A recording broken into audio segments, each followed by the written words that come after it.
My neighbor across the hall from me, he goes, dude, can you get a tape of this? And at the time, Howard was on E! Network. Okay. So I go, yeah, I get the tape. And he splices it to make me look like an E! correspondent. Okay. So I look like a journalist instead of an asshole. Okay. Well, dude, he takes it into his agency and he's like, this guy's next door. He's working for Howard Stern. Yeah. His agent, he's a diehard Howard Stern fan.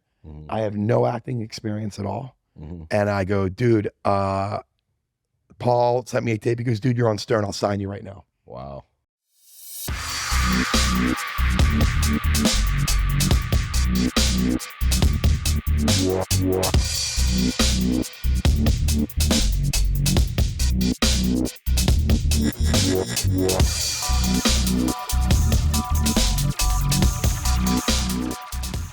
All right, welcome to another episode of 2000% Raised, and we're doing it a little bit differently today. We're in my LA condo out here in West Hollywood, and I got to tell you, I just met this gentleman a few days ago, and we've spent, I think, 70 of the last 72 hours together, and learned a lot about each other. And, you know, he's an internet character. He's out and about. People know him from online and some other shit, but he is also the founder of the new beer, Bounceback Beer, none other than Timmy Bounceback. Welcome to 2000% Raised, my friend. Dude, I'm stoked to be here. I love the spread, to be honest.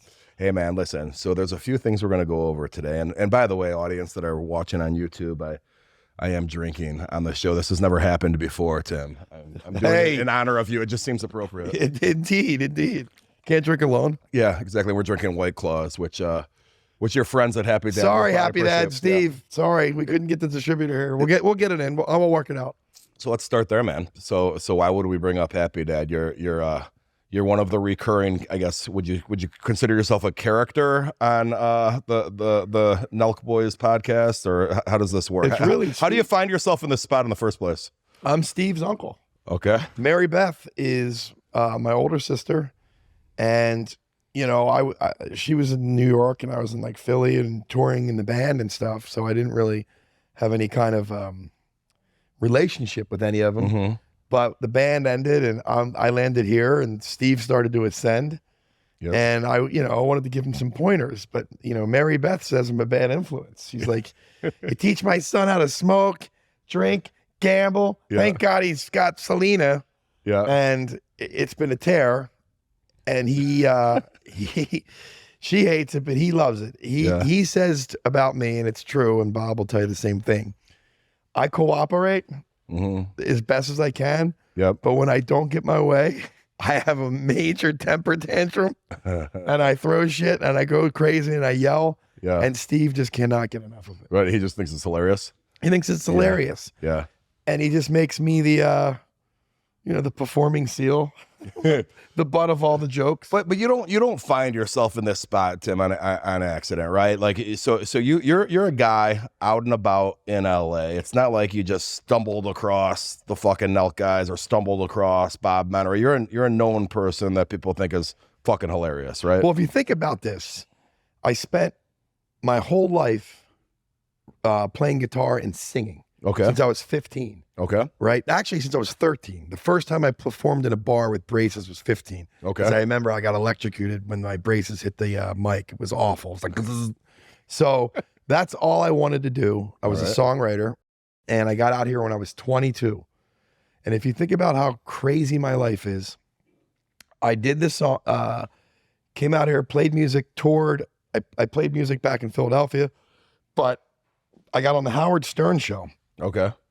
Randomly, I'm literally out here, and he's broadcasting Howard. And this is when he was syndicated on FM radio. Correct. Okay. It was 99 or 2000. Okay. I'm dating myself. In Chicago, he was on 105.9 for our Chicago listeners. So sometimes he would go. I might have that wrong, but go ahead. He would go to destinations, and he was broadcasting from out here at 5 p.m. Okay. So nobody back in New York's listening at 5 p.m. here. Right. So he's talking to Heather Lockley. I'll never forget it. And he's talking about how sexy she is and how sexy her feet are. Yeah. He's saying it. Uh-huh. And I go, fuck it, man. I want to just try to call in. Yep. Dude, I call in. First ring. Yep. Stuttering John. What do you want to talk to Howard about? I remember I was doing my dishes right on the apartment off Sunset. Yeah. And I went, feet. I want to talk to Howard about feet. And he's like, what do you know about feet? And I go, well, I'm the foot fetish guy. And he's like, what are you talking about? I go, I look at women's feet and I tell them, if they're good or bad. He's like, I don't understand. I go, for instance, if a woman's second toe is longer than her bigger toe, that's evolution toe. Right. And he's like, oh, okay. And I go, if a woman has a big foot and a small shoe and she tries to get her foot into a small open toe shoe, her big toe looks like a thumbs up.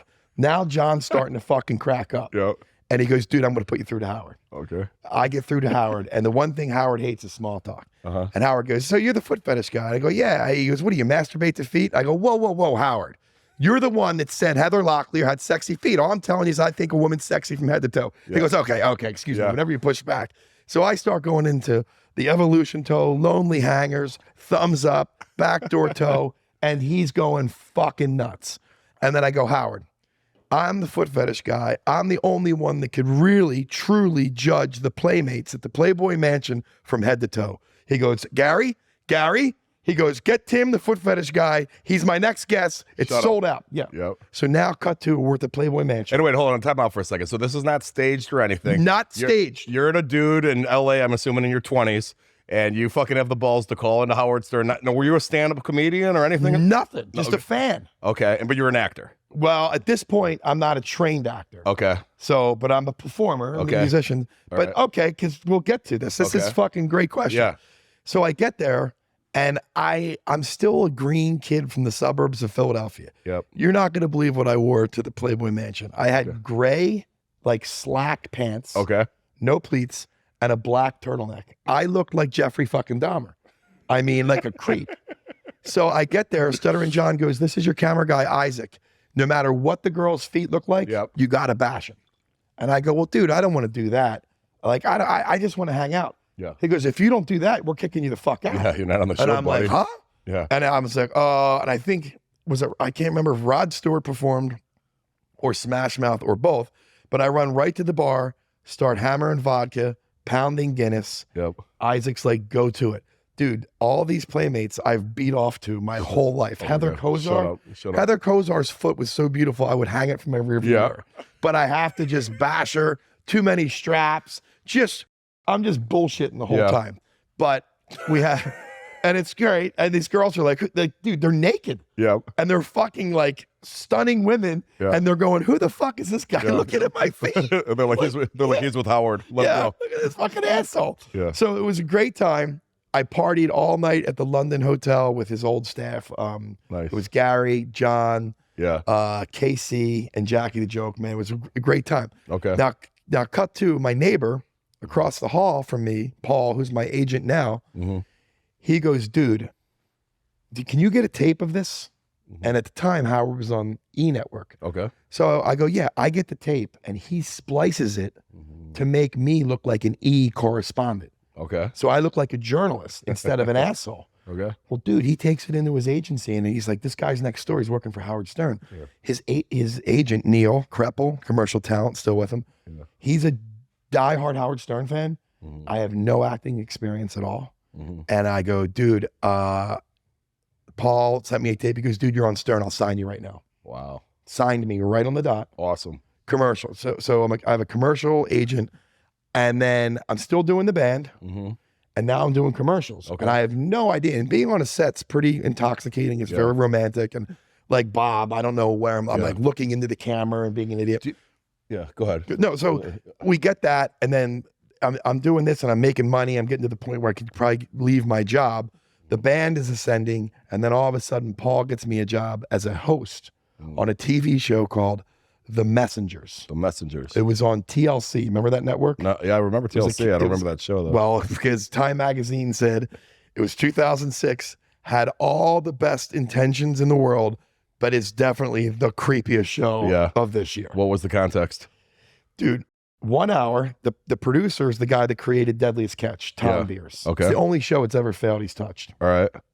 The first half would take people with real life challenges. Okay. Blind people, handicapped people, and they would tell their stories. Yep. Now, funny enough, Chicago, Illinois, Obama was coming up at the time. Yep. He's a great orator. Right. So Oprah got behind the show and said, we'll take real life challenges. We'll have a theme, forgiveness, love, and then we'll get people that are orators to speak on it. Okay. And it fucking tanked. It tanked. Because the first half of it was shot so well that you'd be so depressed. Yep. But the second half, all these orders fucking sucked. Yeah. They were fucking just terrible. didn't go. Yeah. I mean, yeah. So getting back to my life, Yeah.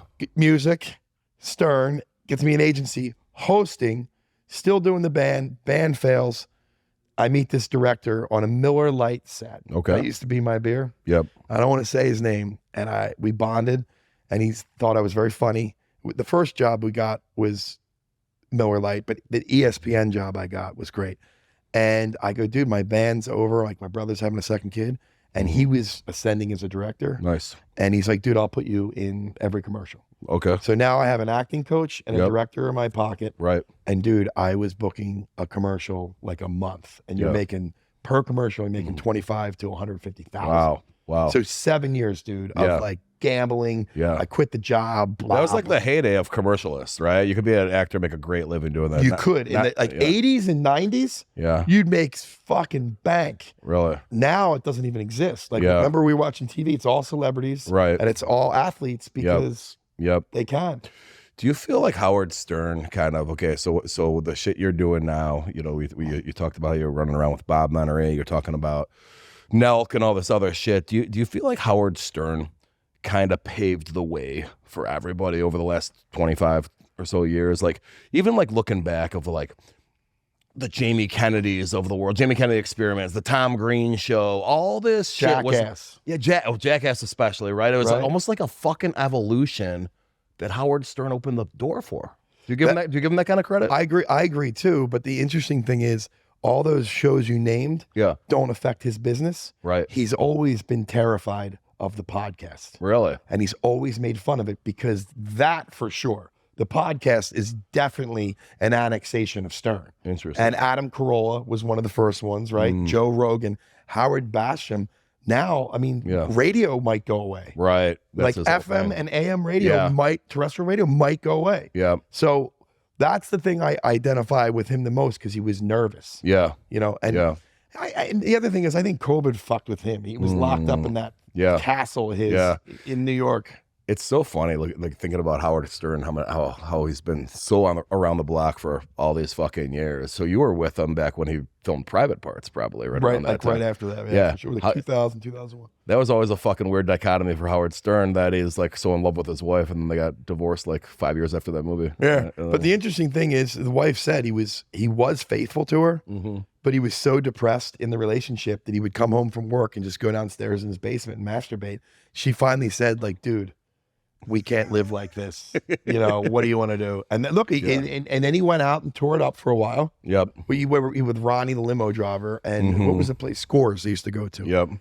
But then that wasn't for him. Yeah. And then he immediately gets Beth, and he's married to her. So he's an interesting kind of guy. You know, Tim, one of the things I talk about a lot just in social media and past podcasts is like your network. All right. So me coming out to LA, it's kind of put a little pep in my step, right? I like, oh, I'm meeting new people, and now this group of people knows this group of people, and it goes and goes, and circles get bigger and circles collide and all that kind of shit. And you know, if I look at just the story you just told right there, and now you're all over with you know, me and you were at a fucking bar the other fucking night, and you get a FaceTime from Dana White. Now, it's kind of weird that you announced to the whole bar, hey guys, well, Dana White's calling me. Guys, just everyone, Dana's calling me. Shh. Like, what the fuck? Does everybody have an impression of Bounceback? The guy's known me for 72 hours, and he's already got an impression. Who's easier to do an impression, Christopher Walken or Bounceback? Everybody has it. It's unreal. You know, but would you say though, like what I'm kind of experiencing now in the short term with getting in these different circles of the right people, and I don't mean just like you and Bob and those guys, just everybody. It's like, okay, these people in LA see me because I'm with these people. Now it's almost like you're accepted, and you keep growing that way. For sure. I mean, people always say there's like not a plan B. I wanted to be a musician. I just knew that I wanted to do something creative. So the musician got me out here, and then I fell into hosting, and then I fell into acting. Yeah. Nick Swartzen, the comedian, is responsible for me and Menery. Okay. Because I never forget him at Barney's Beanery. Nick comes, look at this guy. And I watched the video with his voice, and we were both laughing. Yep. And he goes, I'm going to meet this guy. And Nick Swartzen's exact words were, you and Bob are either going to be best friends or mortal enemies. But he did introduce us. Yep. And we hit it off. Yeah. And Bob, we painted the town for like 2 fucking years. I mean, Timmy Bounceback, Bob was living with Saquon Barkley from the Giants, and Sterling Shepard. Bob takes me out to the Doheny room. You're going to get into the hours. Yeah. You're going to talk about that. Way past my bedtime. Okay. But close enough to my condo. I'm like, all right. I've been told I'm not allowed to be around you after 7 p.m. Well, we're going to get to that too. There's a lot of you might have broke the rules in a good way. So, dude, I'm at the Doheny room dancing to In Excess, Devil Inside. Yeah. This is what I was zapping to. My eyeballs were zapped like a fucking like the first Saw movie. I'm trying to dance with every chick. They're jumping off balconies. These guys are fucking pissing their pants. Finally, they get me home. The next morning, we go to this bar, El Guapo. And Cuz was there too. So Bob and Cuz are talking, and Saquon's like, dude, your boy Tim was fucked up last night. I guess we're not going to see him. Yeah. I was already at the bar with the Corona. And I go, Saquon, last night was great. And he went, holy fucking shit, you bounce back. Yeah. Then Cuz goes, Timmy Bounceback. And then the whole bar says it, and it sticks. Let me ask you something about that, bro. So I was thinking this about you the other day too, and I'll just ask you now too. All right, so the analogy is this, all right? So when I was playing football in college, I kind of got a reputation of being like a badass that was always like getting into fights and stuff. And over time, I felt like, I guess I kind of got to live up to this. You know what I mean? Everyone's kind of expected it from me. Do you feel like your persona, you know what I mean? How crazy you are, you're yelling and stuff. Is this just you, or do you feel like at this point now you got to live up to that? When you were FaceTimed with my daughter and her boyfriend. Right. It came out like this, hey, what's up? You know what I mean? Like, do you feel like when people bump into you on the street, you got to be that guy 100% of the time? That's a great question. That is a really great question. First, I am that guy, which I think is what's compelling. But I'm looking right in one of these cameras. I am a real life Hollywood actor. That's what Steve will do at Loves. Because I am. I fucking trained for 15 years. Yeah. But what I've learned how to do is harness it. Do you know what I mean? So when people do come on to me or come up to me, I can put the switch on, give them what they want, and I can take it down. Take it down. Now, if I exaggerate with alcohol, I'm over my skis, all bets are off. Because when I made that video for your daughter, I was sober. Yeah. And I turned it on. No, it was great. You turned it on, and they were loving it. They were loving every second. But when I'm hammered, you don't know what you're going to get. I mean, you can either get drunk Shrek or drunk Frankenstein. Yeah. Yeah. So that's. But you're doing this shit with Steve Will Do It and the NELK Boys, and these guys are, but not just you, both of us. They're half our age, and they're out there making fucking more money than us or me, or not you. I was going to say than both of us. I don't know about that. Wait a second. Actually, they probably are. These motherfuckers. They're making a lot of looking out here at this view, and I'm like, nah, you're doing all right. Yeah, I'm doing all right. But for those that don't know, the NELK Boys are biggest thing on YouTube and make a ton of money. And Rumble. Hey, Rumble. Yeah. Chris from Rumble. Yeah. Sign our podcast. Yeah. I want to make sure you're tuning in. Yeah. But is it a weird kind of thing for you though? Like these kids, like half your age, and I don't mean to call them kids in a derogatory way. The younger men that like, hey, they got this young crowd. Everyone thinks you're hilarious. They call you Uncle Timmy. You know what I mean? Are you okay with this whole painting of you? I am. These are fucking. Did you prepare these questions? Because they're fucking fantastic. Yeah. I am 7 of 8 kids. So I got 1 sister, and then it's all 7 boys. So at 13, I was changing the diapers of my sister's kid. Okay. So I learned at a young age what marriage is and what kids are. And I've been in therapy for a long time. And what I learned in that is I didn't get enough attention in the years that I needed it. You know what I mean? So at an early age, you said something there, by the way. So you were getting therapy, and I got to tell you, with this whole mental health thing, a lot of times you got a guy that's a very confident dude saying on a podcast to a bunch of strangers that he was going through therapy. So, I'm in and out of it all the time, but they all say the same thing. Yeah. I just didn't get enough attention, especially from my mother, because my dad is more of he's a 9-to-5 worker. You know what I mean? So he was just like traditional dad that disciplined and all. But it's not that my mom didn't love me. There was too much going on. She's got her kids, now there's grandkids. But that's at a really, 10 to 15 is a pretty critical time in your life. And my mom raised me with, if you have an 85 or above, or if you're on student council, have a part-time job. She's like, if you can maintain that, you can do whatever the fuck you want. Okay. I could sleep over on school nights. I could drink. But I mean, she wouldn't drink, but she just kind of, as long as I was, she one time said, you're the only child I have that I don't worry about. I'm like, what the fuck is that, Mom? Yeah. Okay, so how you tying this in? I'm not catching the connection. The thing is, I knew at an early age that I never wanted to get married. Gotcha. And I didn't want to have kids. Okay. But I see. The hard part of it, like where these kids are now, like they're 21 to 30. I've already lived this life, not with NELK or Steve, but with my real nephews. Okay. The Sinnott family. I mean, one of my nephews lived out here, the one I helped raise or cleaned his ass, and he's only like 13 years younger than me. He's one of my best friends. So now those kids are growing up. They are getting married, have kids, and then Steve comes along, and it's a resurgence of what I've already lived. Gotcha. And I tell them all the time. But them calling you Uncle Timmy, though, they don't know your actual nephews or anything. That's just part of the character for you, right? Yeah. Okay, I mean, exactly. Yeah. But Steve, he does keep me young, even though like, dude, Japan, come on. As I step away from it, it was like a majestic fucking trip. Yeah. I know my body got the shit beat out of me and I drank too much and I'm still recovering. But the farther away I get from it, like I went to see the Emperor's Castle. Yeah. That shit was built in the 1500s. And I went to the Tokyo race course. I mean, so fun. So like, I know deep down Steve keeps me young and I'm really blessed and lucky to have him. Right. But he said to me, I don't even know if I should reveal this, but fuck it, I'm going to say it. Yeah. He goes, dude, at 20, I earned my first $1 million, Steve. Okay. And he said, I became famous. And we always argue because I think fame is TV. Right. He thinks fame is YouTube and Rumble. Yeah. And he goes, when I got famous and started making money, nobody says no to me. And he goes, I call you and offer you money and try to take you to exotic places.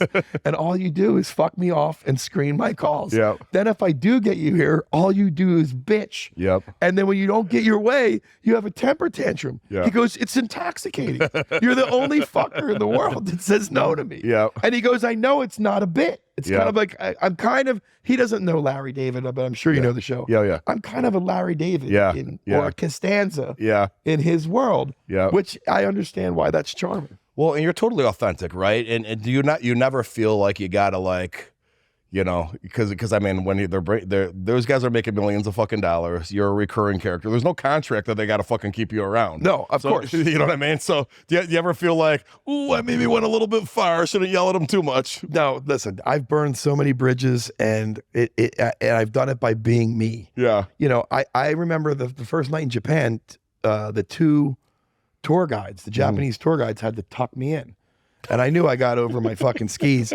And the next day I wake up and I said, I apologize to everybody. I'm like, look, I said, if I was out of control last night, I mean no harm. And they all started laughing and they're like, dude, even when you are out of control, like really, you're just all bark, you're no bite.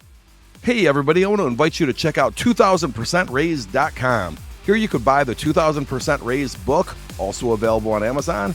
You could check out 2000% Raised merchandise, as well as 2000% Raised special events that might be coming to your city soon.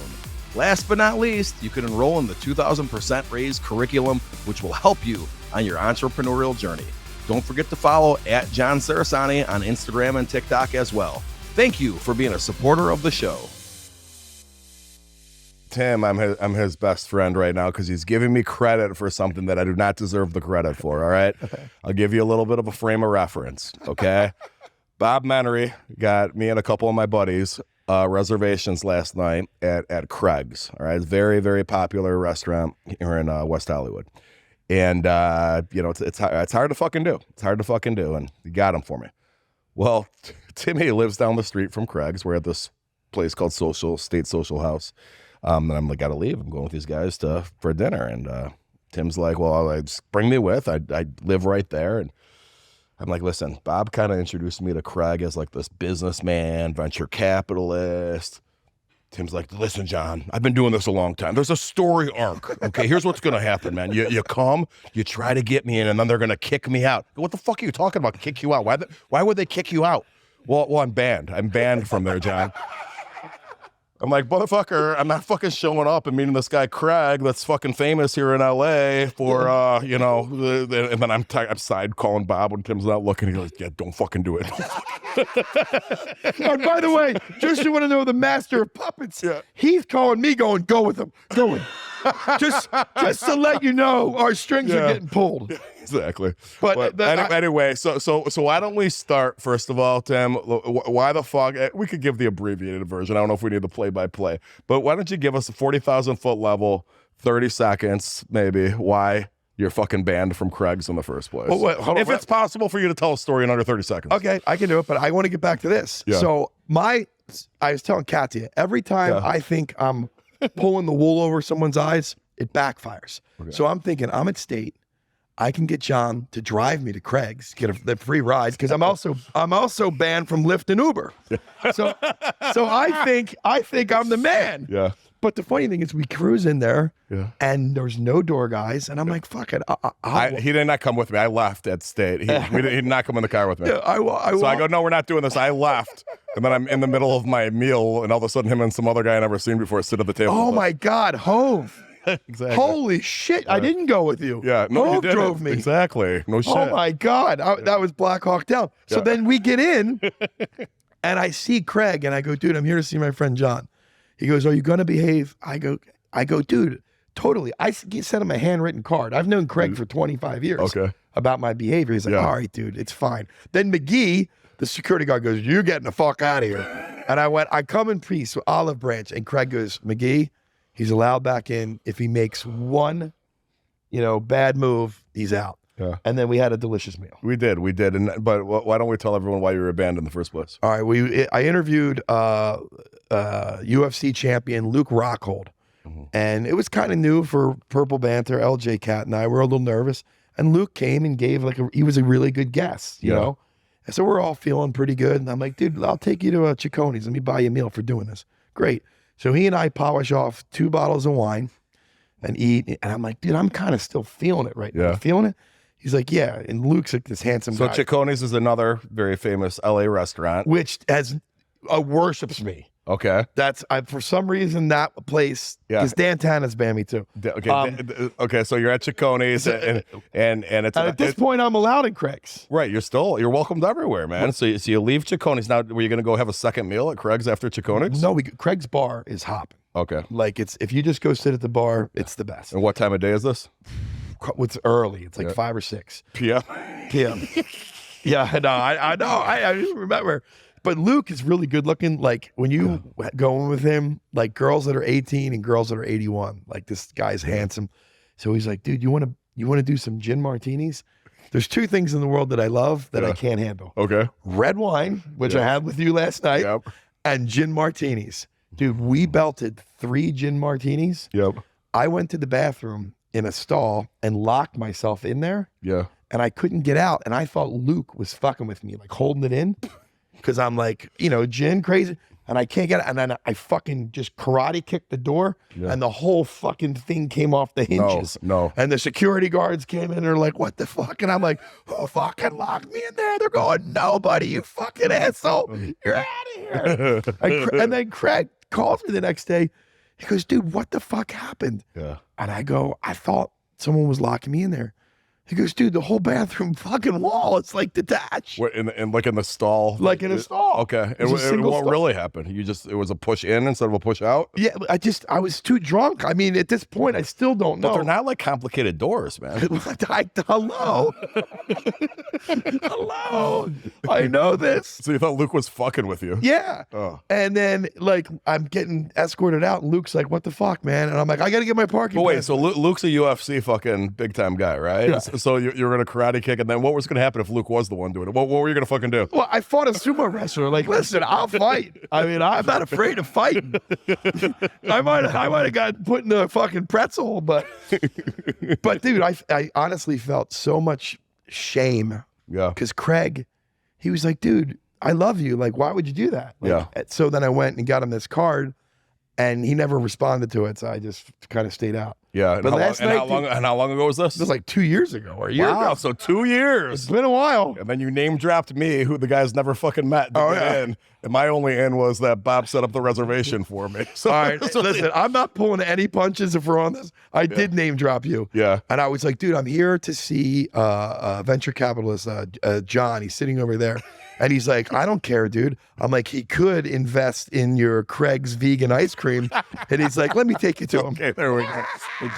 Well, and you're actually missing a step because you guys, I think, stopped at the bar before you got to our table because I noticed that they transferred a bar bill to my fucking tab, which I thought was a little fucking strange. They go, is this all together? I go, what the fuck are you talking about? This is all together. And the tab from the bar was on my fucking bill. Now, awesome. I will say, though, you wanted to pay for it. I paid for it. That other fucking stranger, though, that was I have no idea who that guy is. You just met him? Well, I thought it was Chris Reed. We're going to get to him. Dude. It was dude, Chris Reed, and that guy. That kid was 30. He didn't even fucking know it. He was a nice guy, but like that you thought that was Chris Reed. No, it was his buddy. I thought it was Chris's buddy. Okay, so Chris Reed is Kid from Kid&Play. Happened to be at the bar we were at earlier. Me and Kid had a little rap battle, which it was fucking awesome. I wish I fucking videotaped. I do too, it was dude. Fucking great. It was awesome, dude. I used to do the Kid. My claim to fame. I'm 6'5", 270 pounds, and I used to be able to do the Kid&Play dance move where you like jump over your foot. And anyway, I felt like I was fanboying him a little too hard. I was like, he trying loves to be cool. it. Who doesn't like that? Man? I gotta think he was probably welcome that. Anyway. So this guy shows up. It wasn't Kid. So you thought you were with Kid, and it was just no. It was Kid was still at State. Okay. And it was two guys next to him, and he was just talking to him. So I thought he was a friend. And I said, "What's your name?" He's like, "Hove." I go, "You wanna drove me home, Hove?" No, I couldn't help myself. I'm so sorry.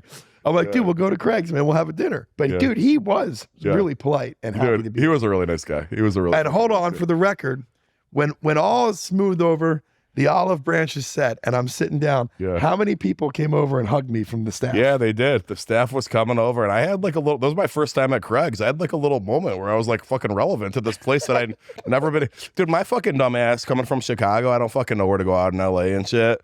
So I go to the Mastros in Beverly Hills. So in Chicago, the Mastros used to be pretty fucking cool. It's still great. Mastros Beverly Hills. Dude, in Scottsdale, it's cool, but apparently there's the Craig's and the what's it called? Dantanis. Yeah, like all these places. Got to be a little bit in the fucking know and. I'm not quite in the know yet. You're going to have to go to Dantanis. Yeah, good shit. You know who runs Dantanis? Johnny Cosmo. Is that right? Oh, yeah. And he's part of our umbrella. So Johnny Cosmo is? Oh, dude, you will have a good time with Cosmo. Timmy is saying I'm going to become one of the internet characters with these guys. What am I going to be? I'm going to be Johnny... venture capitalist. Yeah, I love calling Johnny you investor. I don't know. I've never ever called anybody a venture capitalist. So I just fucking love. I don't know any of them. Listen, my best advice for anyone is, dude, you should be Johnny Venture. I'll take it. If you need fucking friends, listen. This is my advice. You're down on your luck. You're lonely. You want to make fucking friends? Go switch your LinkedIn profile to venture capitalist. See how many fucking friends you get like that. I think that's great, dude. Fucking, I'm not kidding you. That's like like this. Well, the other thing I love that you love Los Angeles and West Hollywood. Mm-hmm. I've toured a lot of the places being in a band, but when I got to LA, I'll never forget. I'll tell the story all the time. Coming over the 101 and seeing the Capitol Records building, I knew no matter what happens in my life, I'm staying here. Yeah, I don't care if I have to pick beans out of poop. Yeah, I'm not fucking. It's fucking cool. So now in this little area, like you're laughing, you kind of have to be in the know at Dantanis and Craig's. I'm walking down to do the podcast with you. There's a buddy of mine named John Amica that does the rock and roll tours on Sunset. Okay, and he's like, dude, how are you, man? What's up? Come into the house, have a beer. I had one Guinness with him. How was Japan? Catching up, and he's like, dude, I love living here. I got this jewelry here. My buddy Juan has a store right on La Cienega. Like, I love this tribe. I love this gang. I love West Hollywood. Yeah. And I'll support it in any way. Yep. You know what I mean? This is my home, and I just love it so much. It's hard for me to even leave. Right. And I feel like you're going to fit right in. Yeah. Because you want to fit in. Right. You get the vibes. You like it. You know what I mean? Yeah. I try to get Menery to stay here, but his heart gets broken too much. You know? Oh, zap. Uh-oh. Hello. You know, you said that about that Capitol Records. I made that same thing coming over the bridge once. I'm like, dude, that's fucking cool. You kind of feel it. You know, you feel it. And even the street I live on, Sunset Marquee, which has a lot of history in that fucking hotel. That's the best, dude. Yeah, it's pretty good. What's the bar? Dude, I love Sunset Marquee. Yeah. When you walk into the 1200 bar? Yeah, the one to the left. Where should go there? And that one's cool, but I go to the one, like the one in the back of the outdoor area. That restaurant changes names a lot, but walking through there, seeing like the big Jim Morrison fucking picture like this, and by the swimming pool, I think Tina Turner's up there, and you know, it's like there's some fucking shit that used to go down in this motherfucker. Oh, dude, I had one of the biggest parties there of all time. I woke up in a piano. It was fucking bonkers, dude. I mean, I've had really good times. A band called Travis would go back and play Beatles covers. Dude, it's crazy when you're there. Like Steven Tyler walks past. You're like, hey, Steven, what's up, man? Yep. Yeah. So listen, man, me not being a follower really actually of Bob Menery or of NELK really at all. My kids used to be like, they used to wear in their high school. My daughter used to wear the full send fucking shit. And they're always like full send boys that run around saying that shit all the time, well before I knew any of you guys. And so I have a respect of understanding who they are and everything else. And I knew Bob really from the voiceovers. I never knew by name. The whole world. Oh, that's that guy that does fucking that. And hilarious. But so as an outsider that's, you know, hanging out with you guys now, not knowing really what the last few years have looked like, I'm putting two and two together. I put some stuff together. I understand Bob and NELK had a big falling out. Right. And you, it appears to me, were brought into the mix from Bob, and you could correct me if I'm wrong, but it seems like now you're still fucking around with NELK, where Bob and them are sworn enemies. Is this creating any kind of conflict for you? I don't think so. I mean, it's interesting because, like, I don't think really NELK is NELK anymore. Like, Jesse was the original. Jesse and Kyle, they don't really talk anymore. So now there's this full send thing. And it's like Steve is kind of ascending into Steve will do it land. Okay. And they're all kind of just bound, in my opinion, I guess, with Happy Dad. Okay. They all own a piece of Happy Dad. So I bet you when they sell Happy Dad, that'll be it. But they don't own 100% of Happy Dad. They probably raised money and shit, right? So that's the thing he's going to have to sell for billions for them to be done. What, 200? It's worth $200 million now. You think they can sell it for half a bill that'll make some dough? Yeah, but they don't own. Isn't there like private equity involved or anything? I think there is. I don't know. I mean, I know Kyle and Steve and the Shahadis own. I'm just saying they're probably making millions a year off the other shit they're doing though. Like I wouldn't abort that. I wouldn't abort that for Happy Dad solely. I know. Well, Steve makes a fortune on videos. Okay. On videos. I mean, gotcha. Bob knows this too. You make the most money on advertisements. Gotcha. Do you know what I mean? Gotcha. The merchandise, I think, is more just promo stuff. Well, they're so fucking young. They could think of something else to fucking do in 10 years too, right? You know. Well, and who knows? Like, I mean, how long is this going to sustain? What's going to be the next big thing? I don't know. Yeah. I'm trying to stay relevant. I'm just getting my toe in it, and like, I'm glad I have something tangible. Beer. Do you feel like that's interesting that you said that? So, what is the big thing? And you kind of grow out of it too, right? Doesn't Logan and Jake Paul are getting a little bit older now, and they're doing a bunch of other shit, right? So I mean, the one dude's a boxer. Like, yeah, it's fucking nuts, ain't it? Yeah, and I guess when you get to a certain level, they really don't have to do anything, right? You know, but I don't know what it's going to be. I don't know what kids are going to like. I mean, we just talked about like television's going to go away. But you had nothing to do with NELK. You were Bob's co-host on Ripper Magoo, which was the best podcast ever. And then Bob aborted. Then Bob aborted Ripper Magoo. Yep. Started Zapped. But ultimately he ended up doing full send with the NELK guys, which was monster. Okay, and then you were kind of brought in as like a character with them, and you guys all met. They fucking have a huge fucking falling out. They're all suing each other, whatever the fuck they're doing now. and you're still fucking hanging out with Dana White and fucking Steve will do it and stuff. I mean, yeah. But here you are in my apartment right now with Bob 50 feet away, and Bob and you guys aren't slitting each other's throats either. No, Bob and I have I've said this to him, we're brothers. Yeah. I've met Bob's family. His family is a beautiful American Northeast family. Perfect. Yeah. And we've unfollowed each other, blocked each other's numbers, but we're such little girls. I love it. But the greatest quality about Bob Menery is how disarming he is. Do you know what I mean? Like he's just so funny. When you block each other, though, is it about like he saw you in a fucking post with Steve? Why the fuck you hanging out with him, you motherfucker? It's usually I'm always bugging him for money. I'm like, dude, I did that post for you. Give me 50,000. He's like, who do you think you are, Leonardo DiCaprio? Yeah. And I'm like, fuck it. But nah, I mean, Bob and I play by the rules. We don't fuck around. Yeah. We're loyal to each other. No, it's good. I think good people ultimately end up finding good people, bro. So, But you're a part of the tribe now. I like being here, man. This is fucking fun for me, man. Are you going to stay here or are you leaving tomorrow? No. Oh, yeah. You're having that party this weekend. This is not going to air in time. Oh, Belmont's canceled, but Bob's birthday is Saturday. He was talking about, he just told me he was going to the East Coast. So, I don't know. We'll see. Anyway, hey, listen, I want to touch on this a little bit, and then we're going to end up talking about your fucking beer. But, bro, you might not bet at the same dollar levels as me, but I've heard enough stories where you're a pretty fucking degenerate gambler in Vegas, I'm told. Oh, I love it, dude. And in fact, wasn't Dana just calling you last night trying to get you to meet him in Vegas? Are you like his comic relief while he's fucking betting big money? Yeah, I'm his, like I said, I'm everyone's speed bag. They won a fortune last night, so he FaceTimed me to say, you should have been here, dude. You really missed it. Thanks, Danes. Yeah. Full-blown Danes. Yeah, he just wants you at one of the seats at the table when he plays, or what? Yeah. Are you a serious gambler, though? Yeah, I'm seriously playing. Like, I know how to play. Yeah. It's always Blackjack? me, Steve, and him. Yeah. All right, let's quiz you on blackjack a little bit. Okay. All right. You got a 9 and a 4. Dealer shows a 5. What are you doing? I have a 9 and a 4, and the dealer shows a 5. I'm doubling down. 9 and a 4. Oh, I'm staying. All right. There we go. Off to a good start there, buddy. All right. You got a 6 and a 6. Dealer shows a 5. You split. All right. You got, okay, now we're going to get a little trickier. Ace 7. Dealer shows a jack. You have to hit. Or no? You do. Good job. Okay, yeah. 'Cause you have to assume they have 20 all the time. Ace 7 and dealer shows a 5. I would double down. Boom. All right, man. All right. 8 and an 8 against the king. You have snowmen, you always have to split. Fuck, bro. That's the only fucking one. I'm going to tell you right fucking now. I'm at the fucking Venetian. Okay. And they put fucking, long fucking story, but they put more money in front of me than that I wanted off of my fucking credit line. I'm like, okay, I know what you guys just fucking did right here, you motherfuckers. Yeah. They thought I told them to give them the rest of my credit line. I said, give me 20 fucking grand. They put like 150 in front of me. Thanks. I go, fuck you. I'd been betting 2 grand hand. I go, fuck it. One time, watch for you guys doing this. I put 10 grand out there. Okay.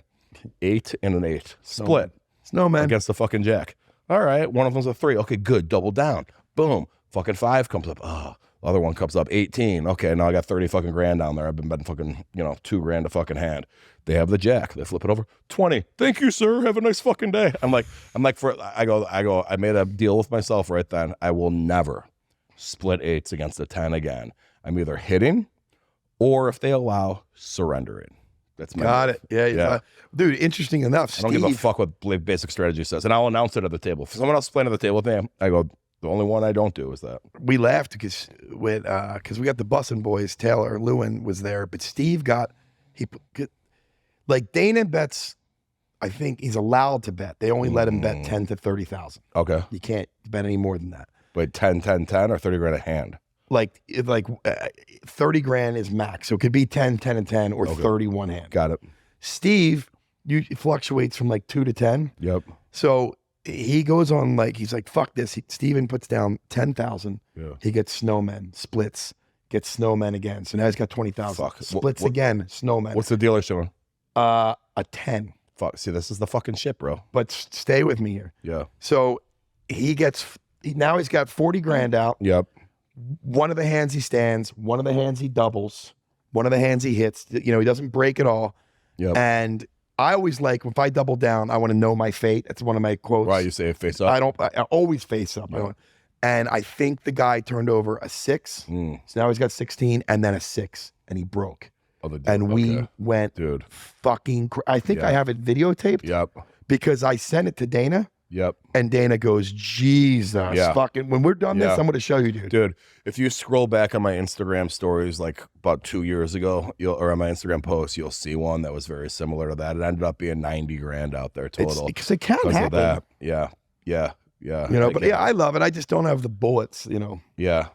But you you fucking just bet on the game the other fucking night, and all those bets. Dude, I only bet 2 grand a game, and I look at it different fucking bets. It's almost like he's going through a bookie that maxes them out at $2,000 because they're like, I'll take the Nuggets full game. I'll take the Nuggets each quarter. I'll take the Nuggets halftime. And they're all $2,000. It's the same fucking bet. Do you know how much I won?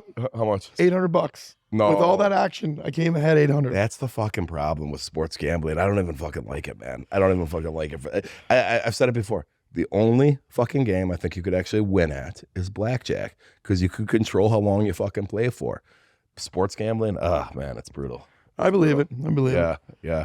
Well, listen, man, let's talk about your beer. This is an investing show. It is a show where we're talking about raising it up, buddy. The 2,000% raise. You're doing a podcast with the company Purple Banter. You guys are out there, the Purple Banter umbrella, who I'm talking to as well, is pretty fucking cool. I mean, well, they're who I'm talking to as well. They're filming this right now for us. Thank you, guys.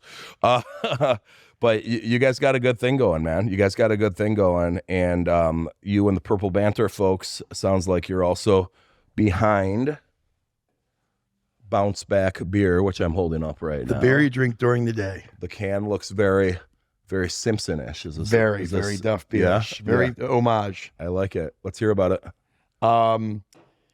It's interesting because I don't want to say who, but someone said I get too drunk and you don't want to associate our alcohol with how drunk that guy is. Okay. So I decided to steer into the fire and say, I'm going to do the exact opposite. All right. I'm going to make the lightest beer I can and encourage people to day drink. Okay. So far, it's working. Yep. We had 10,000 cans. Our buddy Chad owns a brewery. I put up the dough and I said, make it as much as you can like Miller Lite. Yep. Bud Light is, I think, rice. Coors Light is corn.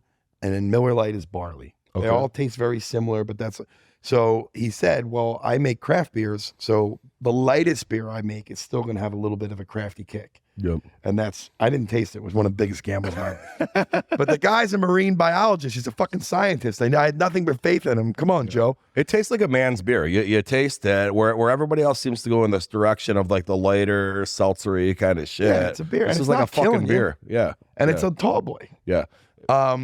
So it's I don't know a lot about the business. I mean, actually, it's a federally governed thing because it's alcohol. But right, we got the beer made. We made the labels. We got them canned, and we went through a distributor, and we're just selling them right now from bars out in LA because legally we can only sell them here in California. Okay, but we had 10,000 cans. 5,000 are gone. Gotcha. It's been like a month. Yep. And today I just found out that Southern Wine and Spirits will distribute us.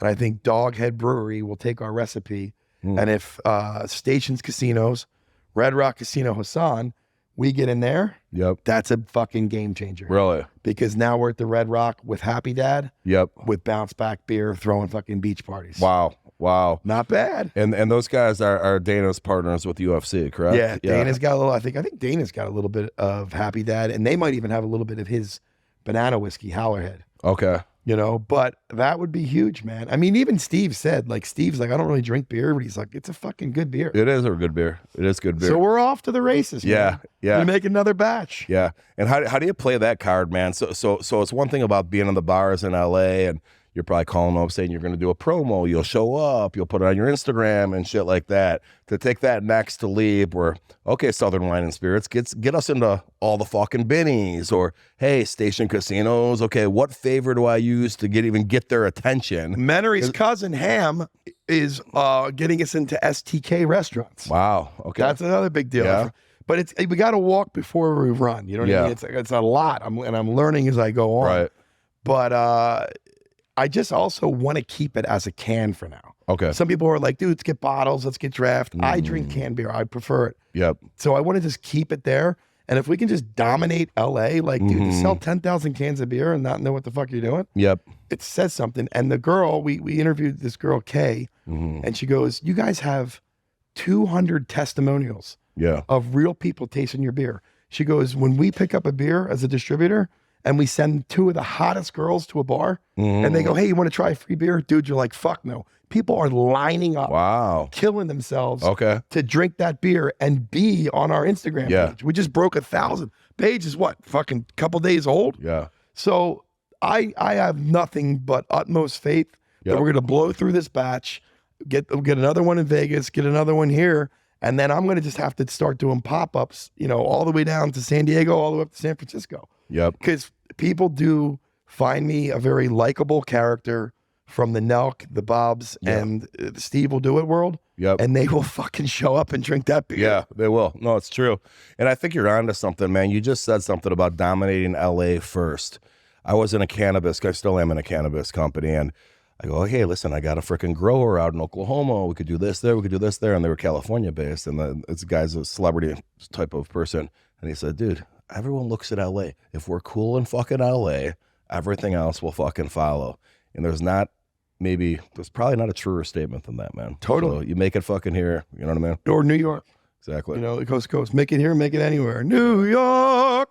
We're killing it. I got to give it to Kat and LJ, though. Yeah. Like, I'm just the personality. These guys fucking go right. Well, you guys are off to a great fucking start, man. And I said it on your show the other day. I'll say it again. And, you know, the product, I have been told with other venture capital deals I'm in, I'm not a part of your deal, obviously, but in the beverage market, a very smart past guest on this show, Darren Rovell, had said, man, listen, it's 1% the product. And you believe me, you got to have that 1%. Your product better be fucking good. But that's 1% of it.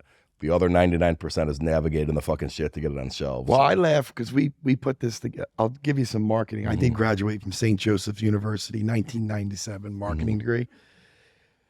Day drinking, you want that can. Like, I'm backtracking. For some reason, Corona, because it was a clear bottle, everyone went to the beach and thought Corona's the beer you drink. Yeah. Even if you're in fucking Milwaukee, we're day drinking. Right. Let's get Corona. Drove me nuts. That can, pops off any shelf. Yep. And it's sky blue. Like, put it right against the background. Yeah. On all those colors, yellow, the sun, sky, and then a cartoon that's been on fucking television for 35 fucking years. Yep. That everybody in the world knows.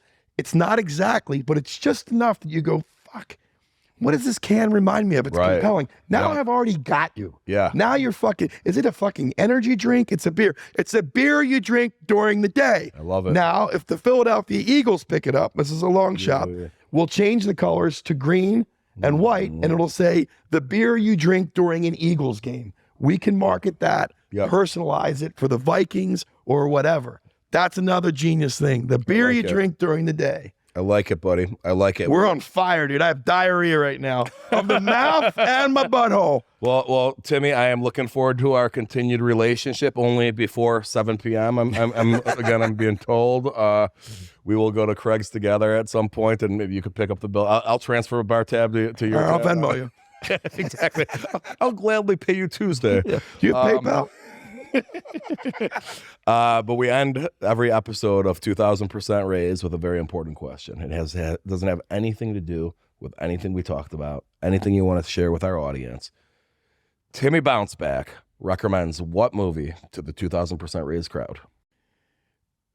In life? Yeah, anything you want to recommend? Dude, I have to say it right now because I do believe everything happens for a reason. And I swear, it's just so crazy how it's all coming full circle. I was listening to David Spade and Dana Carvey interview with the greatest one, Wayne Gretzky. And they said, out of these three hockey movies, Miracle, Slapstick, and The Mighty Ducks, what is the best one? And they kind of bantered a little bit. And then Wayne goes, there's a hockey movie in the 80s that had starred Patrick Swayze, who I love, and Rob Lowe, who Bob's interviewing, and it's called Young Blood.